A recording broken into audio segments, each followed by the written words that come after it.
जय श्री सीताराम। श्री राम जय जय राम। श्री सद्गुरुदेव भगवान के चरणों में प्रणाम। श्री राम नाम की महिमा में गोस्वामी जी कह रहे हैं कि श्री राम नाम का प्रताप, प्रभाव और महिमा चारों युगों में है, पर कलयुग में विशेष है। कलयुग में राम नाम ही एक सहारा है। नाम जप ही आपको आगे पहुंचा सकता है। फिर आप चाहे ध्यान करना चाहते हो, साधनाएं करना चाहते हो, तपस्या करना चाहते हो, योग करना चाहते हो, पर अब न कोई इतना महान योगी बचा है। योगी भी है, ध्यानी भी है, पर हर जगह उपलब्ध नहीं है। और उनके ध्यान में भी सांसारिकता और भौतिक सुखों की प्राप्ति की इच्छा है। योग भी किया जा रहा है, शरीर स्वस्थ रखे, अच्छी बात है, लेकिन शरीर स्वस्थ रख के केवल उसका उद्देश्य संसार भोग है, संसार के विषय भोग हैं, इसलिए वह उत्तम योग नहीं। इसलिए राम नाम ही परम योग बचा है। इसलिए राम नाम की शरण हो जाना चाहिए।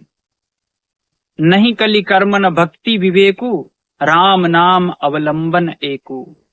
कलयुग में न कर्म है, न ज्ञान है, न योग है, न भक्ति। गोस्वामी जी कह रहे हैं कि इन चारों के लिए पात्रता चाहिए। और कलयुग में हमारे पास न आयु है, न बुद्धि है, न संकल्प शक्ति है। सबके पास उतनी नहीं है। जिनके पास है कोई विशेष है, विरले हैं, सबके पास नहीं रही। और आप खुद देख लें कि आयु कितनी हो गई। हम दीर्घ सूत्री हैं, कल पर टालते रहते हैं। आप सत्संग सुनते हैं, न जाने कितने महात्माओं की सुनी होगी, और सुनते रहते हैं, फिर भी साधना, ध्यान, तप, जप के लिए हम सदा आगे के लिए टालते रहते हैं। इसे कहते हैं दीर्घ सूत्री। अल्पायु, दीर्घ सूत्री और मंद बुद्धि। हमारी बुद्धि उतनी तीव्र, उज्जवल नहीं है, प्रकाशित नहीं है। कलयुग में आप सोचेंगे कि हमारी बुद्धि तो बड़ी विकसित है, हम इंजीनियर हो गए, हमारे वैज्ञानिक इतने आगे बढ़ गए। ये वो बुद्धि नहीं है जो परमात्मा की ओर ले जाती है। गोस्वामी जी उस बुद्धि की बात कर रहे हैं, उस मेधा की बात कर रहे हैं जो तुम्हें परमात्मा की ओर ले जाती है, जो विद्या प्रदान करती है, वो बुद्धि नहीं। तो राम नाम की शरण ले लेनी चाहिए। कलयुग में कलिजुग केवल नाम आधारा, सुमिरी सुमिरी नर उतर ही पारा। भगवान के नाम को स्मरण करते हुए इस संसार सागर से पार हुआ जा सकता है। गोस्वामी जी कहते हैं कि जितने भी ब्रह्म योगी हुए, भक्त हुए, उन सबको नाम के प्रभाव से ही भगवान की प्राप्ति हुई। ध्रुव जी हैं, प्रहलाद जी हैं, इन सब की गोस्वामी जी ने बात की है। ध्रुव संगलान जप्यौ हरि नाउ, पायौ अचल अनुपम ठाउ। नाम जपत प्रभु कीन प्रसादु, भगत शिरोमणि भय प्रहलादु।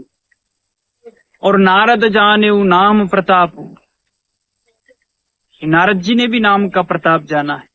और कहा सुमिरी पवन सुत पावन नामो, अपने बस करि राखे रामो। जो परमात्मा परम स्वतंत्र है, वह भी प्रीति और प्रेम के साथ नाम जप करने वाले के वश में हो जाते। हनुमान जी ने वश में किया,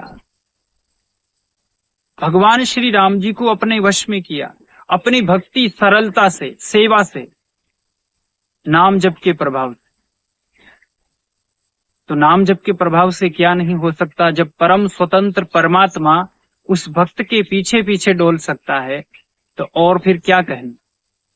और तो सारी सृष्टि और सब कुछ जो माया का आवरण है, वो सब कुछ परमात्मा की कृति, परमात्मा का बनाया हुआ। उसका मिलना कोई दुर्लभ बात नहीं जब परमात्मा ही वश में हो जाए। और यह परम मंत्र है, इसलिए इसे महामंत्र कहा गया, परमात्मा को वश में करने का। लोग तो छोटे मोटे देवी देवता और भूत प्रेत, यक्ष, किन्नर, पिशाच आदि को वश में करने के मंत्रों का अनुष्ठान करते हैं, पर गोस्वामी जी कह रहे हैं कि यह तो मंत्र ऐसा है जो भगवान को भी वश में कर ले। इतनी बड़ी महिमा नाम की। और गोस्वामी जी कहते हैं, भगवान सबके हृदय में विराजमान, सबके हृदय अछत अविकारी, परंतु सकल जीव जगदीन दुखारी।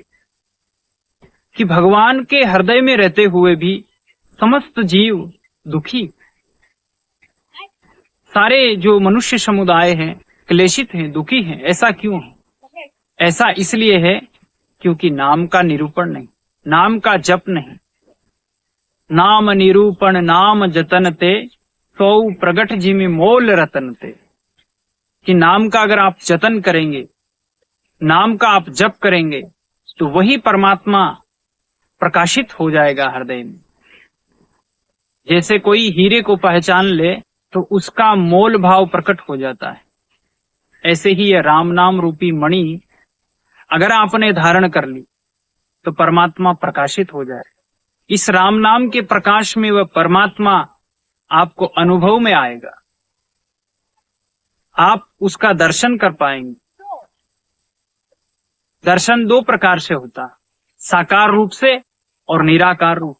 निराकार रूप से समस्त सृष्टि, समग्र रूप से परमात्मा जो व्याप्त है उसका अनुभव होता है, और साकार रूप में जो आपके इष्ट हैं उसका दर्शन होता है। दोनों ही नाम से हो जाएंगे। तो नाम जप से ही भगवान की प्राप्ति कलयुग में संभव है। इसलिए अपने जीवन में नाम जप को प्रथम स्थान दें, भगवान भी दूसरे नंबर पर हो, नाम जप आपके जीवन में प्रथम हो। आज के लिए इतना ही। श्री राम जय जय राम, श्री राम जय जय राम, जय जय राम।